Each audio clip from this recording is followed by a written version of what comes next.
Ladies and gentlemen, welcome back to the True Life Podcast. I hope everybody's having a beautiful day. I hope the sun is shining and the birds are singing. The wind is at your back. I'm hopeful that even if the sky is cloudy, you see a silver lining. I have an incredible show for you today with an amazing guest, an author, a licensed acupuncturist, a sound healer, clairvoyant, someone who's harmonizing the nature of oneself for over 25 years. She talks about body, mind, light work, sound healing, and vibrational healing, and just an all-around amazing individual. Bree, Dellerson, I'm so excited you're here with me today. How are you? I'm great. Thank you so much for inviting me, George. I love the opportunity to share my medicine with people. So when you offer the invitation, it's like, this is what the work wants me to do. This is what the light wants me to do. And I'm just in service to that. Yeah. And recently you did some work on Randall's project in Heal, right? Yeah, I was invited to contribute a section on how to find a sound healer. So that was a wonderful, it was a really great opportunity for me to really think about something I hadn't really thought about before. But, I got to think about my experiences being a sound practitioner for a very long time now, decades. And, my experiences with sound from other practitioners and what people, maybe can look for when they're looking for one of their own. Yeah, absolutely. Did you get into acupuncture and sound healing at the same time, or did one lead to the other? What did that destination look like, or journey look like? Oh my goodness. So my first healer that I ever experienced with bodywork anything was back in like 1997 when I was going through my Montessori training. And I was at an aromatherapy store, and I was always very sensitive to the environment, to people. I could tell when they were thinking of me, and I couldn't get it out, and I was never grounded. And she's like, "Oh, you need to see Elena," who was upstairs. And so I had my first session with Elena, and she did tuning forks and crystals and essential oils and body work. And it was like this 2.5-hour experience. And after that experience, I had felt my feet on the ground for the very first time. And every time I talk about it, I know that feeling, like it's in my body. And I was like, oh, this is what I'm meant to do, something along these lines, working with sound. But that didn't really, manifest until years later. Although my whole life I've been involved with music. I started studying piano when I was 4. I went to Interlochen, Michigan in the summer for, music. And so sound has definitely been a part of my life. But then, years later, so during that time, I started studying things. I studied acupressure, body work, things that would support what I was getting intuitively from people when I was working on them and picking up information. And I realized I could put my hand over someone and start to get accurate information about what was going on. And then my body would start to kind of pull out these, denser energies on its own. And I was like, what is happening here? And so it was clearing it and getting information at the same time. And then just years later, I ended up going to acupuncture school in Seattle at Bastyr University. And the first day I was there, I was in tears because I was like, this is the glue. This is the glue that's going to bring all the parts of me, all the work I do together, because one, I have this ancient map and medicine to draw upon that supports what I'm getting intuitively from people. So I'm able to bring them to a state of health and harmony, and I can bring in all the other pieces of who I am to this work. And so that's kind of the unfolding, and it's continued to evolve and expand, because that was, I think I got my degree back in 2008. So. It's fascinating to me. I've had some acupuncture done, and it's an interesting letting go in a weird sort of way, because I feel like you're there and you're in this state of awareness that at least it was uncommon for me. And there may have been some music playing in the background, but I never thought about how those two things could go together. Like, do they go together? Like if someone is getting acupuncture, can you use certain frequencies to help tune the needles to go into the body, or do those things go together in a certain way? They complement each other. Okay. So there's different ways that you can use it. You can just use the tuning forks and the sound without needles. I do that a lot with clients if they're needle phobic, children, whatever, remotely, because most of my work I do right now is online. But what I find for me when I use the needles in an in-person session is it kind of lays like the groundwork, and it holds down that energy template. And then I can go in and start with the sound and start clearing at other subtle levels. So one of the examples that I have is I love doing scar therapy on a physical level and on an energetic level. So what happens with the scar is, in acupuncture, we have a technique called surround the dragon. So you put needles around the scar. It brings a lot of chi and blood to the area. And that's great on its own. But what happens is that trauma is also stuck in the subtle levels of the body. And so when I come in with the sound, while the needles are in there doing it on the physical and energetic level, I'm using the sound to clear the trauma and the scarring in the energetic bodies. There's such a dramatic shift from the beginning of the session to the end of the session in the appearance and the feel of the scar. So you get a visible, you can see the difference. But I'm always working with scars because we have those in our field all the time. So the sound is so powerful like that. It's so amazing to see I guess, to see some of the emphasis that's been on sound lately. It seems to me like we're beginning to rediscover how important sound is. What are some of the healing modalities of sound? Is it the vibration? Is it the wavelength? Is it the, what is it about sound that really interacts with us and helps us to heal? I think we're interacting at a fundamental level of vibration. So we take out who we think we are. We take out all the stories. We take out the emotions, and we just drop into the sensation of the vibration. And using healing frequencies brings those dissonant, discordant frequencies of the body into resonance with health and harmony and movement, right? So we're moving that blocked chi, that blocked energy, that blocked vitality, and different frequencies have different effects on the body. It's amazing to me. When I think about tuning forks, can you, maybe you could explain how you use tuning forks? Does that help the body resonate with different frequencies when you have different tuning forks and there's different frequencies for different healing? Yeah, I mean, I started off with one set of tuning forks, and now I have a different set of tuning forks that I use, and primarily I use just 3 now. I've really kind of pared down to my essentials. But I have a set of tuning forks. Where are they here? I hope you can hear it on the mic here. Okay, so these forks I love. These help you get into a state of coherence. Let me know if you can hear it. Yeah. Can you hear it with the headphones? I can, yeah. Okay, so just start to feel how you feel. Just feeling this vibration. Yeah. What do you notice? I notice I feel like my body's getting warmer. Okay. Yeah. So the difference in these forks is 0.1 hertz, which is the state that gets you in the frequency that gets you into a coherence. It's the frequency difference between the heart and the brain. So it automatically brings you into that heart coherence and getting the brain to become in line with the heart. Yeah. I love it. Yeah. So this is one. And then this one I use all the time. This is my 528 DNA repair fork.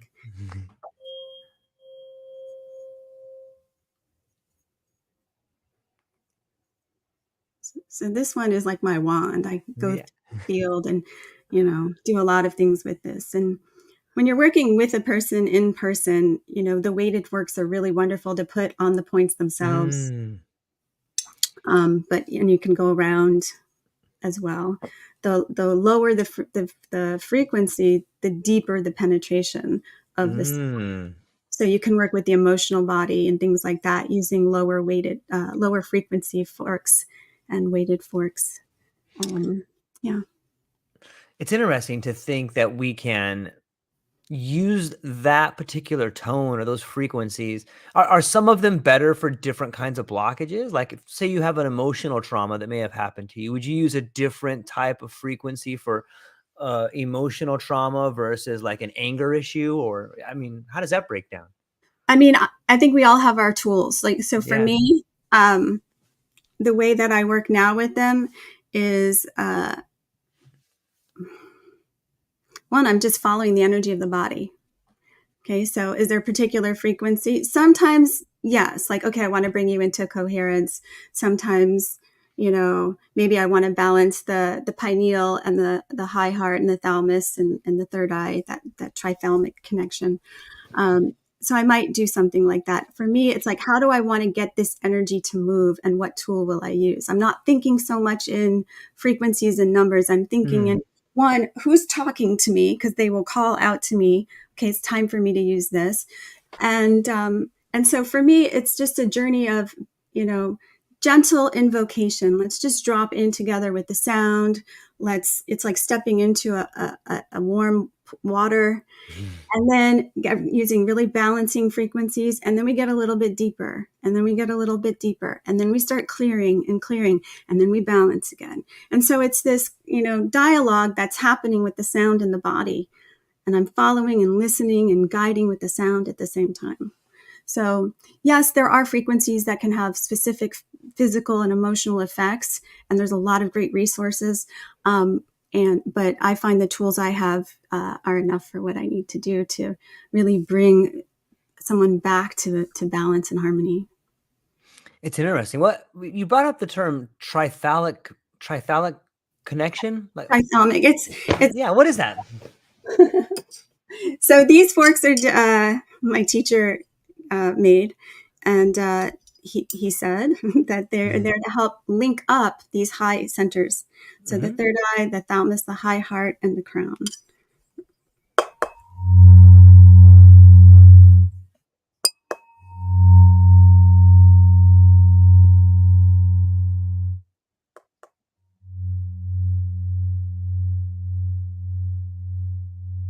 There you go.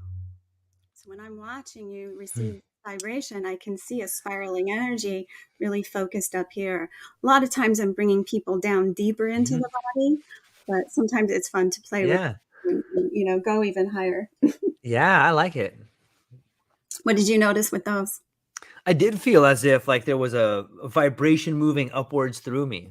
Like it was really like a calming sort of, like flexing in a weird sort of way. It's hard to describe, but like that, I could feel the vibration through me, like even through the internet, through the mic. I guess it's just the sound that travels through it. That's the power of sound, right? It's penetrating. It goes to where it needs to, and it opens up those blocks that are depleting your vitality, your energy, causing you to feel, anxious, stressed, all those things we don't want to feel. Not just a physical, emotional level, but any of the difficulties we have in life, we are experiencing those through the body, and so we can move those blocks. So one of the basics of Chinese medicine is, pain is the result of, your qi being stagnant or obstructed. And so this is all about getting all of that flowing and moving again. So that light, that information, that energy, that qi, that vitality that flows through you without obstruction. I forgot where I saw this or read this or spoke to someone about this, but they were talking about chanting, and like, a lot of the times you'll hear the om, and they equated it like, isn't it strange that you have that same sound in home? Like, and it just got me thinking about language and sound and the vibrations of our words and how we're exchanging vibrations constantly just through our language alone. It's kind of amazing. It's exactly that. I mean, even if you're not saying it out loud and you're thinking that, those words can be encoded with that whatever emotional imprint you have, and they have an influence on your vibration and what you're creating and experiencing in the world. So that's so true. But what I love that you brought that up about sound is we have that tool with us all the time. Yeah. We can drop in and use our voice as a healing tool. It's so true. Yeah, maybe that's why we find some people so it's such a pleasure to talk to, is like they have this harmonious voice, or they're able to use a certain cadence, or I really feel like we're just beginning to understand language. Like there's so much that comes from the sound of our voice, the sound of our mother, the sound of our father, the sound of our children, the sound of our friends. Like all of them provide us with a different feeling that has the ability to make us feel great, or maybe make us feel downtrodden sometimes if we feel like we've done something that we're ashamed of it. But the power of sound, it really seems to be something that, at least maybe it's the people I'm speaking to, but it seems to be something that's making its way to the forefront of healing. Have you noticed that? Or has it always been that way? It definitely is. it's coming through in major ways now, because when I started, there was like no one.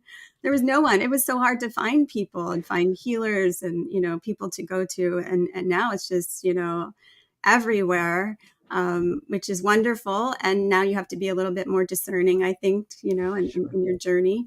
But yeah, I mean, they were like hidden treasures before. It was really going on a vision quest to find those people for yourself. But, and it still is, because I think if you're looking for something specific, it's always a fun journey to find that for yourself. Yeah. A lot of people say it's the journey that is that has the healing in it. Sometimes going and finding the right person, or finding the treasure along the way. Or I once heard, where you stumble is where you find the gold, which I think is kind of an interesting one to think about. Like that, I haven't heard that one. Yeah, it's an amazing, when I think about mythology, I'm a big fan of mythology too. And I think about all the references to vibrations and sound that's found in myth. When I think of like the Iliad and the Odyssey, and you have I think Odysseus crossing the river and he's called by the siren sound of the rocks, how sometimes the sound can bring us to these different places and different elevations. And it's fascinating to me.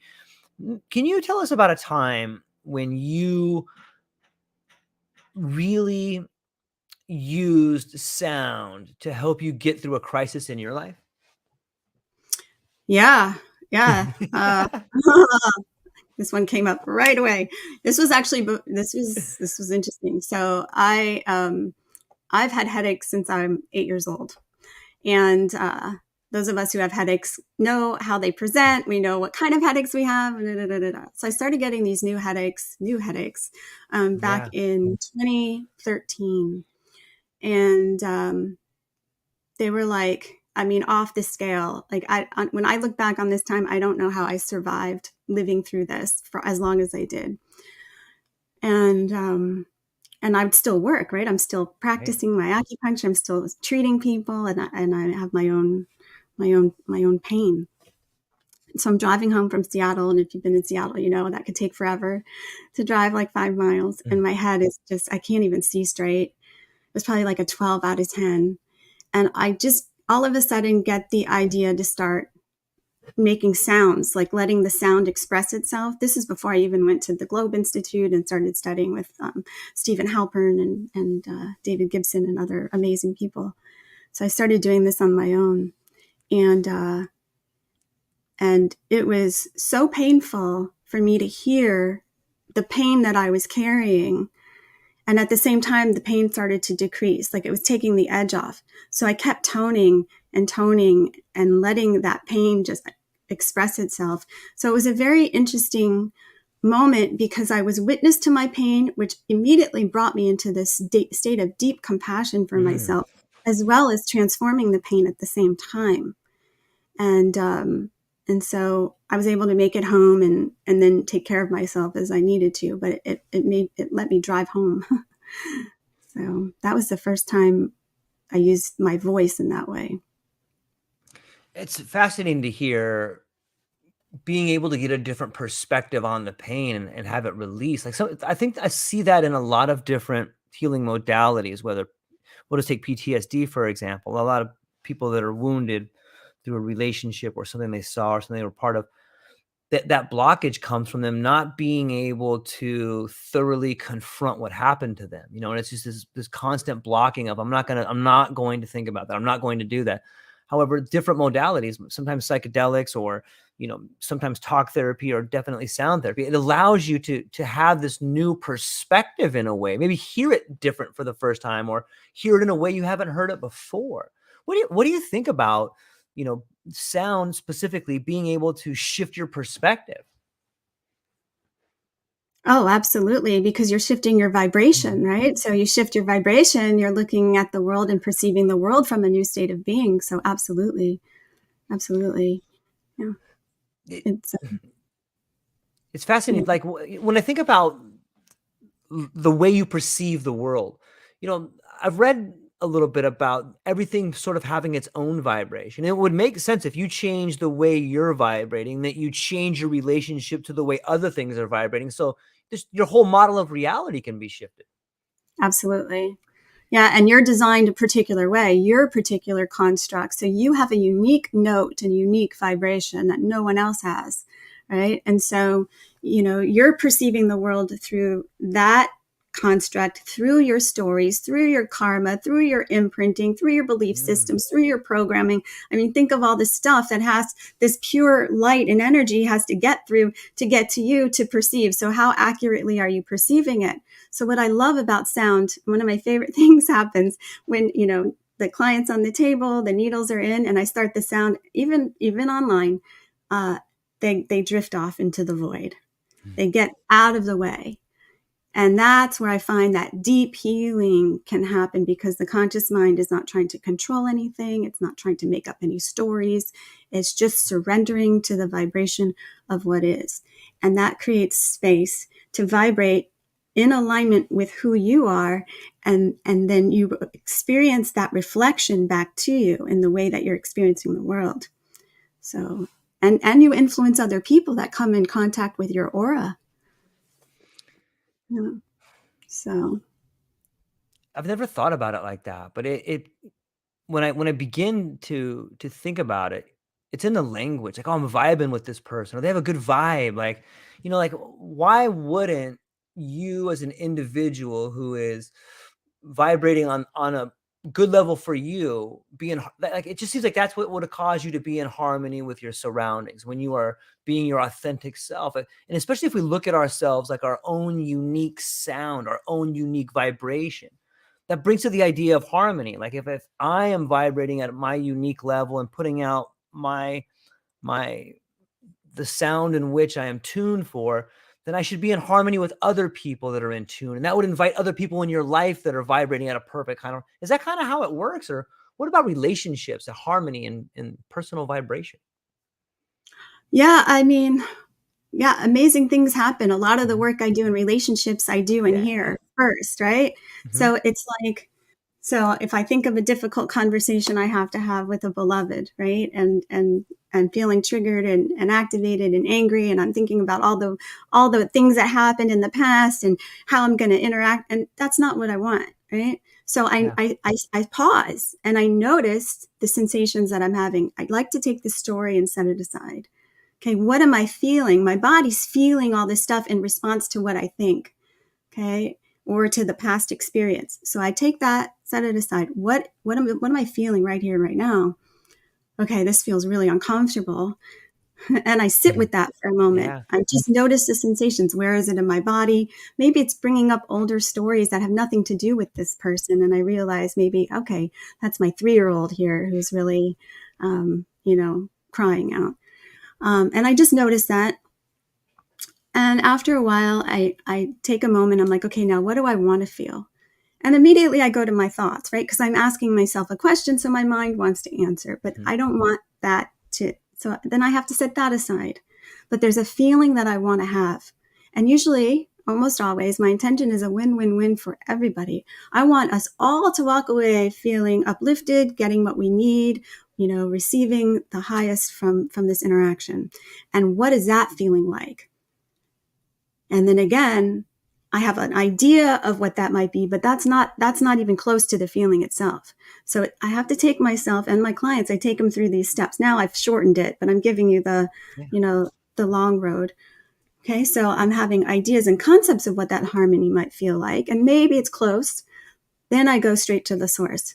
I allow my heart to give me the feeling that I want to experience, because it knows exactly that feeling. So then I go to my heart and I wait for that feeling to kind of percolate and spring up and bubble up. And it gives me that exact feeling. And it infuse that situation, that conversation, that relationship with that feeling. And every time it works out magically, and sometimes beyond my imagination. And I have a really fascinating example, if I can share. Yeah, please. I would love that. We had an altercation with a neighbor, I think a couple of years ago. Someone from their house was breaking off the plumeria branches in our backyard and being kind of sneaky about it. And I just felt it was really disrespectful. Like, just come and ask, So I went out there, and I'm not a confrontational person, but I went out there to say that, and it got a little and a little heated very quickly. And so after that incident, I did that very process, and I kept noticing it took like a few days. I kept doing it, and I'm like, well, I feel clear. So I don't think this is me, feeling that way anymore, because I feel really clear, but I was still hearing the conversation in my head again and again. So 3 days after that, someone rings our doorbell, and it's that neighbor. And he's like, I was beside myself all weekend. I am so sorry. He said everything that I had wanted him to say when I tapped into that feeling and that harmony, and gave us a papaya plant as a gift. And that papaya is now fruiting. So, I mean, you can't predict how that harmony is going to manifest itself. But all I did was what I told you. And I just went inside and felt the harmony within myself. Yeah, it's amazing to me to think that we can communicate on levels that we're not even really, most people aren't even aware of, and there's this connection between us if we're willing to take the time to nurture it and go inwards and understand what is it really, what story am I telling myself, and what's wrong with that story, and how could that story be different? And Mm-hmm. it is amazing. It's a great story. Thank you for sharing that. I'm hopeful that we're moving into a world where more people are beginning to understand what they really want, what it means to be authentic, what their problems are, and how they can best solve them. Do you think that when it comes to these different kinds of therapies, that people have to want to change in order to have change in their life? Oh, yeah. Yeah. It's not going to last. It's not going to work. It's like you think of someone who wants to quit smoking or give up something, and they're doing it for someone else. They have a lower success rate than if they're really committed to doing that for themselves. There has to be that desire, sure, and that commitment to yourself. Because if we're going back to vibration again, Yeah. that decision one is key. And that commitment kind of tethers you to that new vibrational state that you're seeking to embody. So it anchors you vibrationally to that new state of being. When I think about my life or an individual's life as a song, there's different. Some people say that the beauty of a song is the silence in between the notes, right? Because you hear the silence, but you don't think about that. You just think about the different notes. But when I think about my life, as I'm almost 50, and like I look back on this wonderful melody, sometimes more of a thrash song, sometimes more of a melodious song, but there's transitions in there. And I'm wondering, like, do you see different frequencies from different people in different age groups, or is that something that, have you thought about? As does our frequency, does the songs change as we go in life, and is there a pattern to that? That's a good question. I haven't thought of, well, I don't see it in the way that you're asking the question. I don't see it in like certain groups of people. I see everybody uniquely, and I feel them uniquely, and I perceive them uniquely because they have a specific signature, energetic signature that I'm tapping into when I'm interacting with people. So we all have our own note, and together we, are this amazing symphony. So ask the question again. Have you noticed that people in their lives, like their particular note is like a song that's sung throughout, like Yes. like the life of it, like the song, right? Like, and is there patterns that you notice? Right. So that home note is consistent throughout your Okay. information. And I'm even going to say your soul note is the same. That's Love that. consistent. What happens is it gets distorted. So your music gets out of tune. So I'm here to tune people back into harmony and health. Um, and so that's what colors it, are the stories we tell ourselves, the imprinting, the ancestral patterns, karmic patterns, any kind of trauma that we've experienced in this lifetime and others, multidimensional influences, technological influences, and the bombardment of EMFs and how that's influencing our natural biofield. All of that distorts our music. And so the food we eat, the water we drink, the thoughts we think, all of those things have vibration. So how are we nourishing ourselves with that information? And that vibration is information. It's light and information. So how are we nourishing ourselves with that? So that stays true. And so for me, I'm always bringing people back to this key central channel to align with, so everything else can flow around and work efficiently. But that gets distorted that gets distorted. And then, like we talked about, it projects out. You're broadcasting your sound, your music out into the world, and it sounds off. So what's going to happen? That person's going to be reactive to you. You're going to lose money. You're going to get into a car accident. You're going to, all of those things. Okay, I need to get back in tune again. Oh my gosh, I feel amazing today. I slept well. That conversation went better than I expected. I got a raise. All of these things. It's a total reflection of the vibration that we are broadcasting. I love it. And the more that I think about sound, it's such a wonderful metaphor. I think of an equalizer. I'm a little older, so we had like these equalizers when I was a kid. And you could like push up the gain, turn down the treble, turn up the bass. Like all those things seem to fit so well in the metaphor of sound therapy. Like, yeah, this is a little bassy over here. Hey, well, you're way out of balance. Like, wait, let's tune this one down, put this one up. And like, it just seems you could have such a more clear, crisp, melodious sound radiating from you if you're in tune to it. So I'm stoked to think about that. Thank you. Yeah, absolutely. And I want to say that those bass sounds aren't bad and those high pitch sounds aren't bad. What we want is to have them broadcast without distortion because they're harmonic, right? So we have these different levels of energy as we move through the body. If you want to look at it through the chakra map, it's just different levels of perception of consciousness at different vibrations. And so, a lot of the work is uniting these three heavens, the upper, middle, lower heaven, bringing spirit into form. So we're a clear transmitter of the spirit, this, beautiful union of light and form and expressing itself in this dimension. And so there's a lot about bad, frequencies. It's my experience, whales communicate at like 20 hertz. Or below 20 hertz. I mean, that's a low frequency. That's not a bad frequency. It's just the way that we use them that can be manipulated for, negative reasons and stuff like that. But yeah.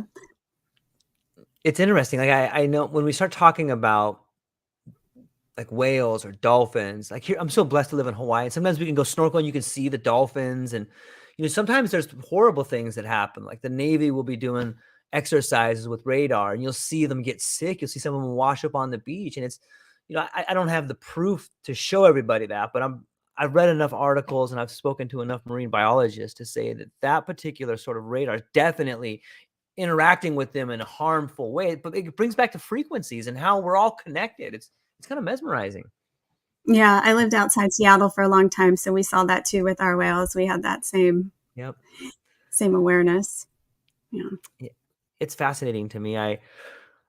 Do you think that being around and having an affinity and a gift and a love and a passion for sound, being so in tune with that environment, it allows you to see the frequency of other people? And might that be the reason why you can see so much in other people? Again, I haven't thought about these things before.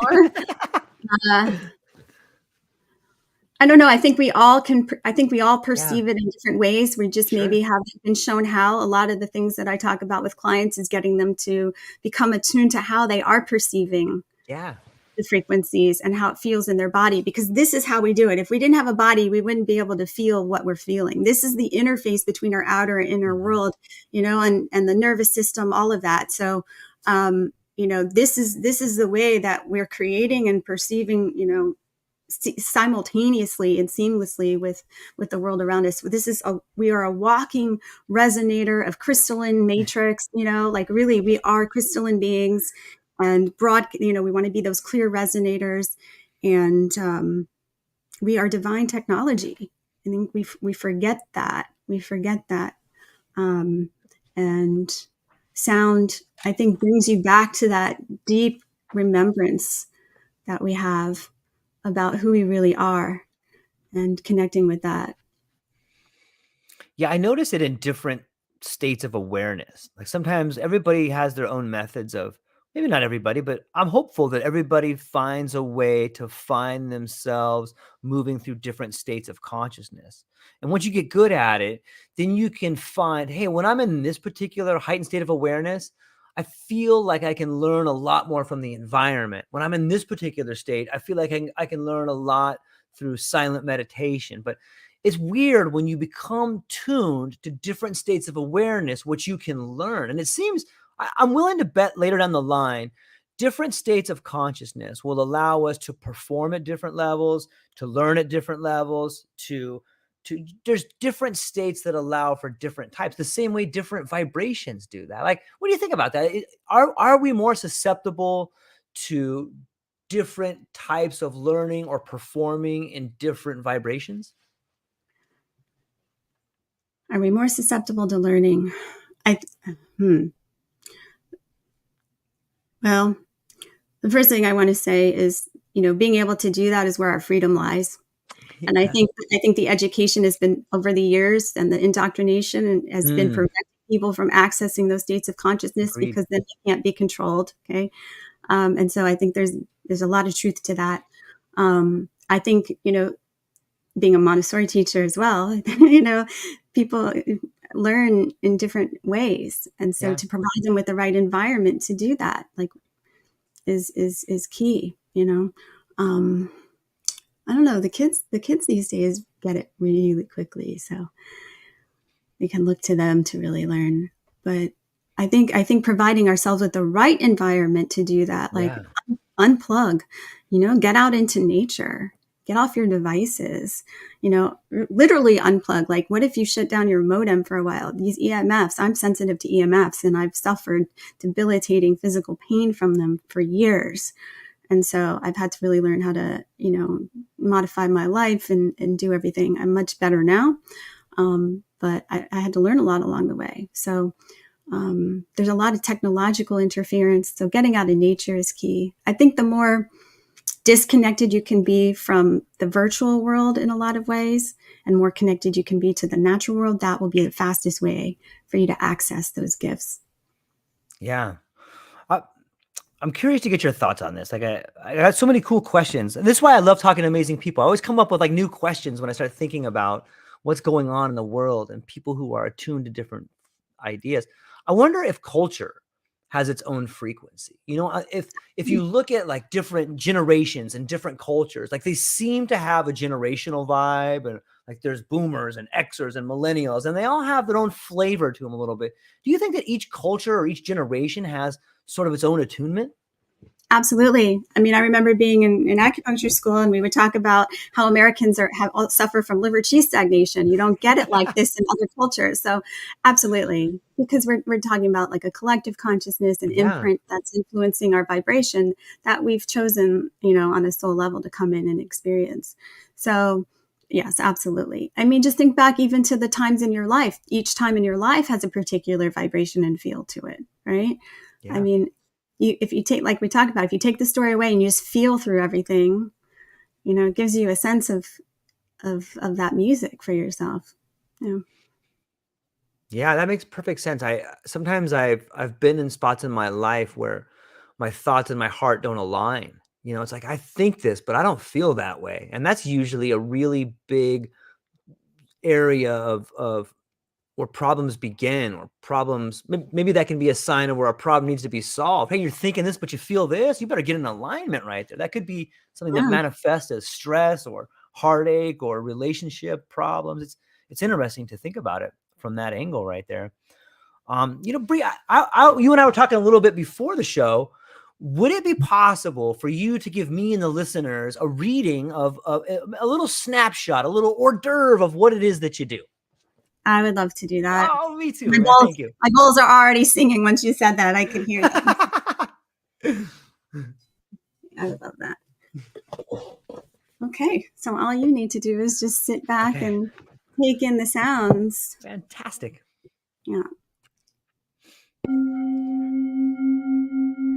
So we've been sitting here talking, and people have been listening, and there's a lot of energy to that. So just notice how you feel right now. Notice how you feel the energy around you and through you.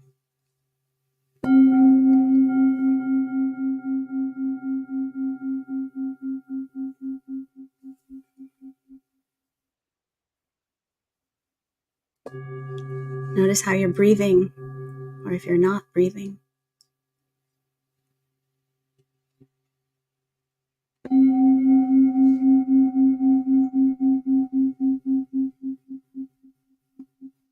Notice where that energy is moving or not moving through your body.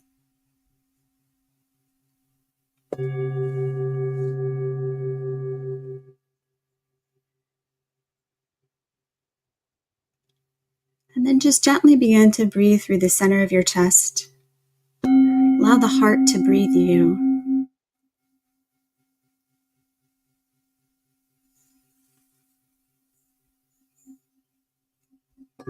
Allow that life force to flow in through the portal in the center of your chest, all the way deep into the heart space. And breathe from there.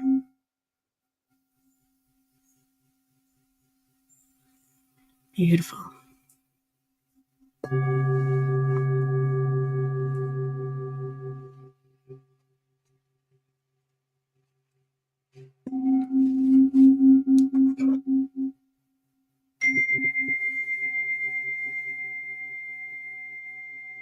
Okay, so just do a little mini reading on what's showing up in the field here with the sound.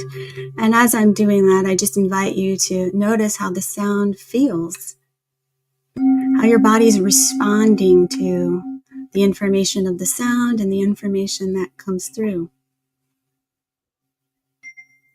So immediately going to an old car accident and a spinal injury. Also some knee problems, focusing on the left knee primarily right now. Something about school and confusion around course of study.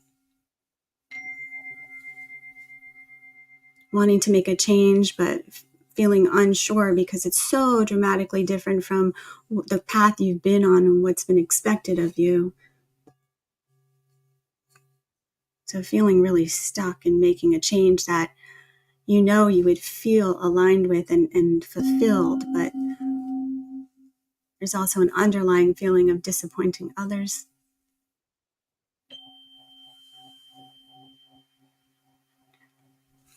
It's an emotional pattern around a child, seeing a baby, and someone who's sick. Might be the child, might be someone else. I don't know. And something going on with the digestive system. I don't know if someone has like colitis, something going on with the colon, some sort of digestive problem. It doesn't look like too inflamed, but it doesn't look healthy either.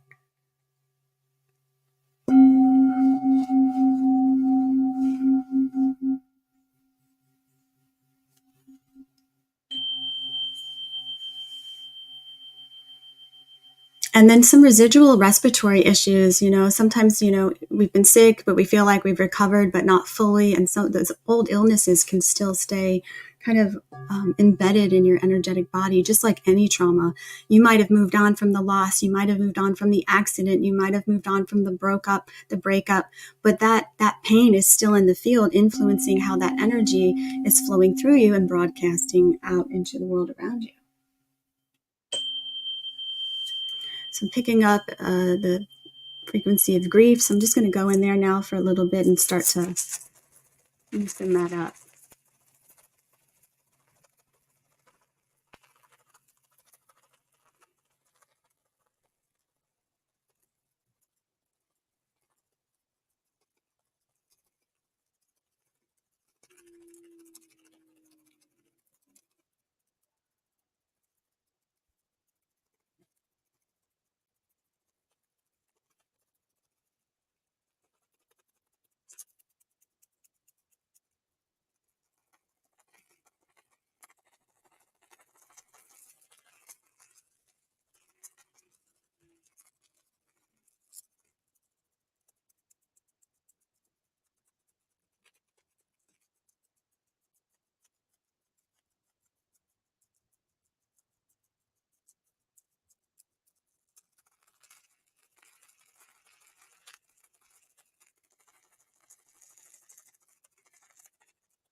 Just taking a gentle breath in. Notice how your body feels here now.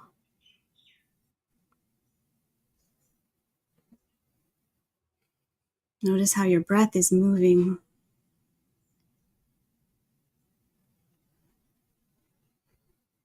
And just gently bring that breath down to your toes so they start to wiggle.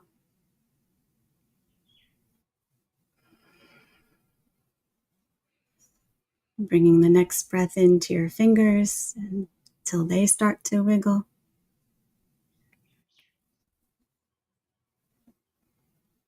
And then when you're ready, open your eyes and join us back in this new vibrational state.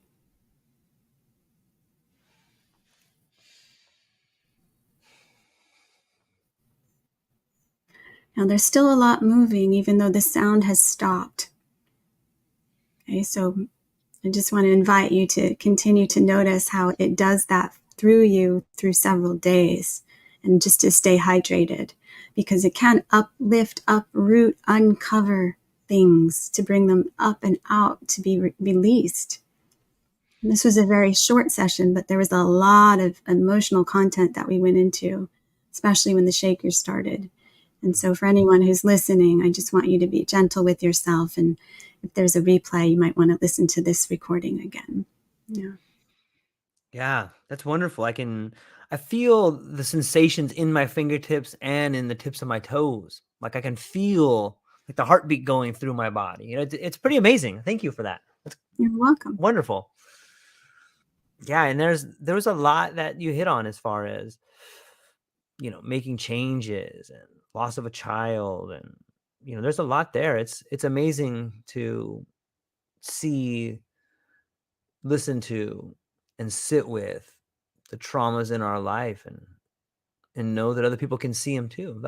I think that's very rewarding, and I can't think of the right word, but it's hopeful and wonderful and awful in the true sense of the word, full of awe, to know that people can see the traumas in which you've gone through in your life and they can help you through them. I think that's beautiful. Yeah, thank you. Yeah, that's one of the I love when I hear, like when I do my group sessions, so many people are like, wow, I feel like you were speaking directly to me. And you know, we all carry these fractals of the same imprints. And so when we come together, it's such a powerful way to heal with one another. It is a powerful way to do it. It's hard to talk out. It is. Yeah, I'm like just I am. It's wonderful to think about the way in which we have the power to heal each other. It seems for so long we've relied on outsourcing our health to a system that may not have the best intentions for us. And it seems that my opinion is that we're moving into this new world where people are becoming more authentic. They're finding the courage to become the person they want to be. Have you noticed that shift, or do you think that's maybe just something that a few people are seeing, or Is there a pattern there? How do you notice the world changing? I mean, just as an acupuncturist alone, I mean, you knew that people were looking for alternative Right. ways to treatment because, insurance companies started to put us on their plans. I never dealt with insurance companies. That wasn't part of Yeah. my paradigm, but, people were looking for other things to help them and support them. So that was one way.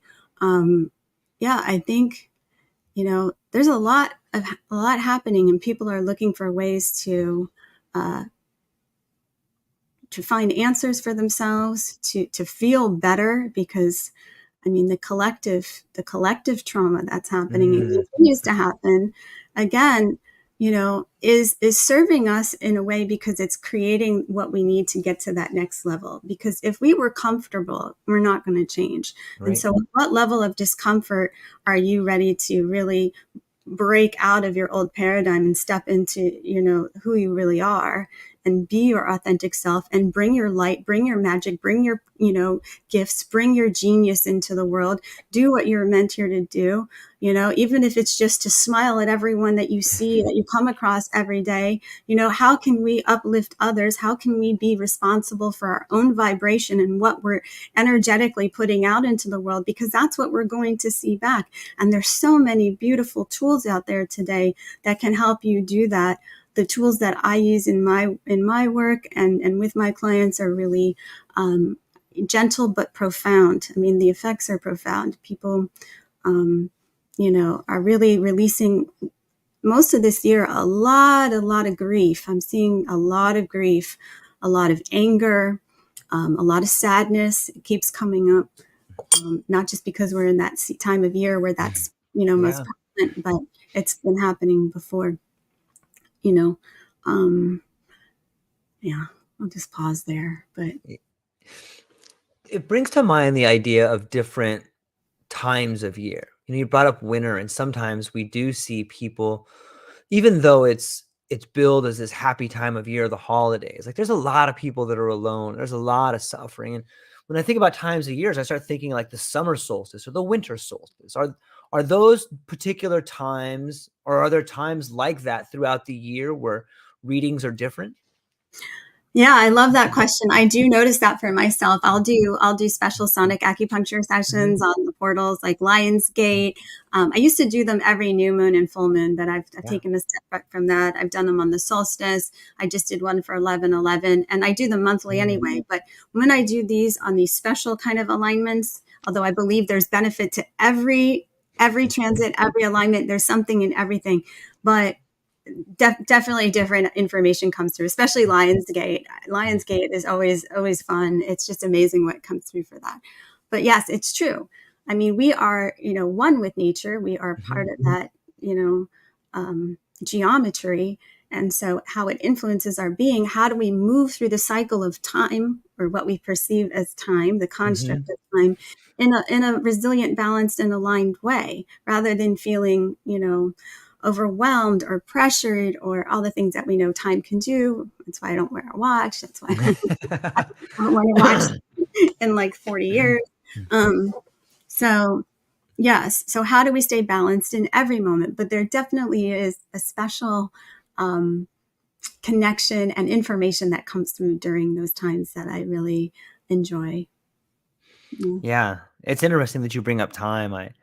It's such a construct that we have, and it seems to me on in some ways it's so limiting when you're forced to look at a clock and I have to do this for this long, or I've been doing this, or I have to be to work at this time. On some level, it's just like these giant blinders you put on so that you can't really focus on now. It traps you in the past, or it forces you to live in the future. And there's so much depression, anxiety around those two constructs. And yeah, time is an interesting concept to think about as far as the way we use it in our life. But Yeah. And your body dictates that. Like, I have a really good sense of time. Like, I know when it's time to leave. I know when it's time to do this. Like, my body tells me. I don't know if we're all wired that same way, but we are wired in a way that links us up with our flow. And when we get in contact with our own flow, which is at the dictate of our own heart, and we're connected with that, and we become, the passenger to this trip, you find a lot more ease and grace in your daily life, for sure. So yeah, time can be not so fun, but it's fun to Yeah, travel. I love time sure. travel. I love parallel universes. I love exploring those other possibilities. Everything, there's so many ways we can look at it because everything is now. And so, Mhm. there's not a past life. It's really another lifetime that you're experiencing like right now simultaneously. It's all Right. super intense, but where our awareness is dropped in is into this incarnation. So when you start to play with those, fields, you have access to so much more information and you have the leverage to transform things because let's say there was unfinished business in another incarnation that Mhm. you they lived, okay, just to make it simple, Yeah. and then you make the change in this life, just like we talked about. If you make the change here, you can affect your world. Well, you can affect all those other incarnations that you've experienced as well when you shift, because you're connected to all of that at the soul level, and so Yeah. it becomes a lot of fun. Yeah. Yeah. I've had some fascinating experiences where I felt that I got to cross over and begin living the life of me in a different time. And I know I know that sounds crazy probably to people hearing that, but like I think sometimes you walk like you said, you're living all these lives simultaneously. And there are times I think when you can decide I'm going to live in this one now or I'm going to live in this one now. And if you're aware of it, like it's pretty mind-blowing to think about, oh, that was when I was George this person, or that's when I was George the truck driver. That's when I was George the kid, or I think now I'm going to live George this way. But it fundamentally helps you break the conditioned models of reality when you understand that you can walk in a different life if you choose to. It takes some work, and you may move back and forth between that line sometimes, but you can at least walk closer to the level you want to be. You can walk closer in the shoes that you want to walk in. Have you ever had that particular situation happen, or maybe you have something similar to that? Oh yeah, I've had a few. I totally know what you're saying. And, the thing about it too is like, okay, well, from this lifetime, and I've used my power, and that's why I'm not, stepping into my genius right now. I'm scared of my power, or I was Yeah. violently, tortured in like 3,000 other lifetimes and dimensions and experiences. And so, that's why I'm riddled with pain in this lifetime. So we can use it in a way to facilitate healing and transformation. And that's what I love about, the work that I do, is because it can travel, multidimensionally to all those places. As far as personal experience, I have visceral memories of, a child being torn from me and left, and abused and tortured. I have memories of Atlantis. I have memories of Egypt. I had an experience of there being nothing outside of myself. And if I were to look outside the window, there would be nothing because everything that was outside was actually inside of me. I've crossed over into other realms, surprisingly, in the bathroom. And, and and at one point I was like, oh my God, what if I fall and someone finds me here passed out and I hit my head or something? So I kind of stopped that. But, yeah, it, I think these are useful references to have, just to say that we're more than who we think we are, and nothing is as it seems. What is your relationship to dreaming? Well, I have different types of dreams. Some are very like, I don't know, whatever's my really. Sometimes they tell me things. I lived the van life for over 3 years, and Yeah, epic. so, living on the road like that really affected my dream life because, places have a lot of energy based on what happened there. And I remember like some places that we would sleep, I would wake up like just freaked out by things because of the energy that was still in the field where I was sleeping. So that influenced my astral realm quite a bit. Um, so my relationship with dreaming, I've practiced lucid dreaming for some time. Um, I don't, my sleep is kind of erratic these days, so Mm. I don't even know what to say. about that. But I've dabbled. I've dabbled in the dream world. I feel like the dream world is here while I'm awake a lot of times, and that I can, have just as much flexibility with it now than when I'm sleeping. But I would use my dreams constructively when I was at university. I was an English major and I had to write a lot of papers. And I would leave the computer on. We had an old Mac, those old Macs.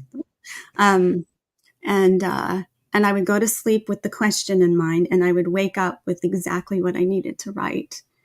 And so I would use it constructively. Yeah.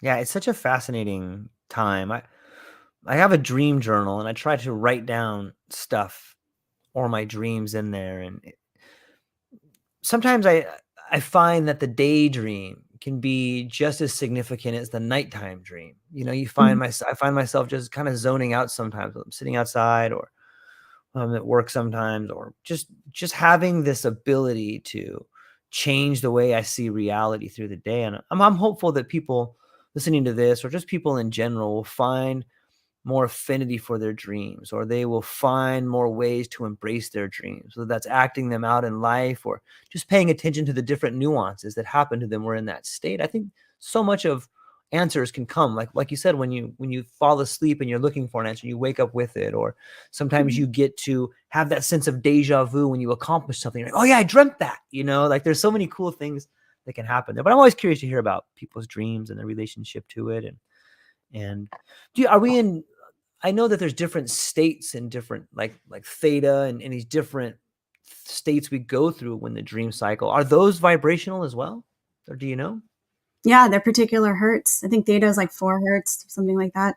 And so you can use sound to access those states. I mean, Monroe Institute, they have, their program and their music and stuff gets you to those states very quickly. So yeah, you can use specific frequencies to help you access those states, specifically binaural beats, because they're so low. Like I did with the forks I used for heart coherence, it's 0.1 difference. So we can't hear that. So we have to use 2 different frequencies so our brain can process the difference between that to access that state of vibration. So you can use that with tuning forks as well. Yeah. And Yeah, sound. it's fascinating to me to see I've noticed too with the different people I've spoken to. Like I've been speaking to some people who are really helping out people with psychedelic therapy. And in some of the places that I spoke to, they use sound therapy involved with that. And it seems like we're beginning to move towards this layering of different modalities that can really help shift people's awareness, shift their focus and their vibration to a different form of healing. And that just seems like it's been so absent in modern day healing for so long. I'm so happy to see it kind of returning. Do you have any thoughts on layering different modalities? Oh yeah, my old partner and I, we worked together. We actually just worked together again last week, doing a gathering here in South Florida. And he's a masterful breath facilitator and body worker.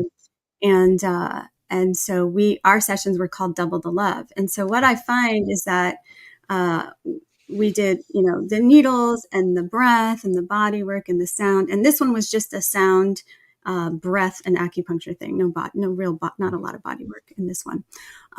But it definitely facilitates the process. It's a dance between, my partner and us and the client and the energy of the group, and the sound just invites you to go deeper. I find that, even when I was working with my friend who's a massage practitioner and the client came to see me first, she could get into the body a lot more deeply because I created all this space for her to get in there. And so that's kind of how the layering's true. That even with the needles, work their magic at that level. And then I can get into those places that the needles open me up to as well. So the combination of modalities is wonderful. And, I highly recommend it. So I love those sessions where we get to work together.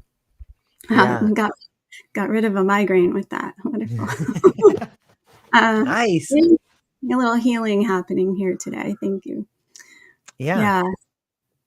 Yeah. It's, and you think about those, rituals. Like I've never done an ayahuasca journey, but, they chant and they sing, and there's a lot to that vibration of what that language is and that music is that creates the space and container for you to experience your journey. I mean, we're dealing with ancient technology, of which we are. So Yeah, it's almost like returning home when you find yourself in a ceremony. And it sounds like a ceremonial setting to me, where you have people that have their intentions aligned, different healing modalities, and people that want to receive the medicine. I think that there's something to be said about that particular type of container that allows for the healing to move through each other and the energy to be transferred through vibrations and sound and understanding and intention. And in some ways, I see it as a return home. Like it just sounds, maybe we're back to Om, return home. It's yeah, wonderful to me. yeah, for sure. I agree. I mean, for me, when I look at it, especially if I'm looking at an individual or a group, there's a geometry to that light. I like that. Yeah. And so getting that geometry aligned so it can spin, and then we get that beautiful, torsion and happening through, the group energy. I'm curious if I read a little bit about light therapy, and like red light therapy has like a different wavelength, and then blue light has a different wavelength. And I'm wondering, do those work in unison with sound? I mean, they seem like they're both waves. Do those mesh together in any way? Absolutely. And that's something I use in my personal life. I used it with my family. I remember years ago, we got these special filters and we would shine them on the different water and the water would taste different. And so we were like, oh, I like the red water. I like the green water. And then my father was going through a health challenge last year and I started using the filters again. So he would drink the water and we would use particular wavelengths of light, and then I would needle him also. So I definitely incorporated that into the session. Absolutely. There's even information about how you can correlate different frequencies to different colors. And so there is information out there around that. These two chimes that I use in all my sessions, like the C and G, which are really nice and balancing. These equate to like a green, which is a very neutral color. That you can use, but there's a lot of wonderful old books. I think "Let There Be Light" is the book that I have around the use of these filters, and the stories and case studies in there are really, really powerful. I used light therapy to get rid of a UTI. I had to go on a road trip and I was in a lot of pain. Those of you who have had UTIs know exactly what I mean. All I did was bring the flashlight with the light and I was shining it under my shirt and taking my probiotics and all the stuff that and it was gone in a few hours. Wow. And the pain stopped within moments of shining the light. Yeah. So, yeah. You had mentioned the Monroe Institute. Like, maybe you could talk a little bit about what they do and maybe some other resources people could look at. Yeah, I've never been to their facility. I've listened to their programs, though. I have their Gateway CDs and stuff, which I use for years. Robert Monroe is a consciousness explorer, and they created the HemiSync technology to bring you into whole brain balance and synchrony to access different states of consciousness, and so they can take you to different states of awareness through their methods, through their sounds, through their process. So if anyone's interested, they can check it out. It's some of my teachers have spent a lot of time there as well and have had amazing experiences. I know they have programs to help you guide people who are discarnate spirits to the light and things like that. It's really, really beautiful. So yeah, it's interesting. You bring up a book and you say it's an old book. My grandpa used to say, if you want a new idea, read a really old book. There's just this way of the information flowing back to us in some ways. I think it's really cool to think about. And are there any other books that you could recommend to people who might be curious about some of the things that you've been doing? Oh my gosh, now I'm going to draw a blank. Always when you put on the spot. probably a lot of good research you could find in the library, or if you could just Google, some like the Monroe Institute, or you already gave the book Let There Be Light. There's probably others that would come up. Yeah. I mean, it depends which avenue you want to go. I mean, if people want to reach out and ask for specific things, then I can give, Yeah. but I have my favorites, but it's not related to sound. So Right. Bree, I really enjoyed this conversation, and I really enjoyed getting to see firsthand the effects of what you do. And even though it was a short session, I'm thankful and I feel great about it. And if people were looking to reach out to you, where can people find you, and what do you have coming up, and what are you excited about? Oh, thanks. Yeah. So my website has the most up-to-date information of my offerings. And then if people subscribe to my newsletter, they get weekly inspiring messages and, things like that. December 7th, I have my last sonic acupuncture session of the year. I also do readings. So I have, the 2024 year ahead review sessions. I have cohorts that I do for staying in tune with the seasons. So like we were talking about, I started that this year with fall. And so each season I'm offering like an opportunity to go deeper with the sound, to, each season has organs and elements that are at its height during that time. So to really stay in balance with the season of fall, for example, would be to harmonize the metal element, the lung, large intestine, the energy of grief. Winter, we're going into the bladder and kidney time, the energy of stillness, and seeing what gifts are there for you, as well as staying in balance with your energy with that time of year. So I have things like that coming up. And yeah, I'm always inspired to offer things, but consistently, there are always ways to connect. I offer private sessions as well for anyone who wants to experience this one-to-one group workshops, all sorts of things in person. If you're in the South Florida area, you can experience it in person. Yeah, it's fascinating. I would recommend everybody go to the show notes and check it out. Check out the new book, Heal, where she's written a beautiful piece in there.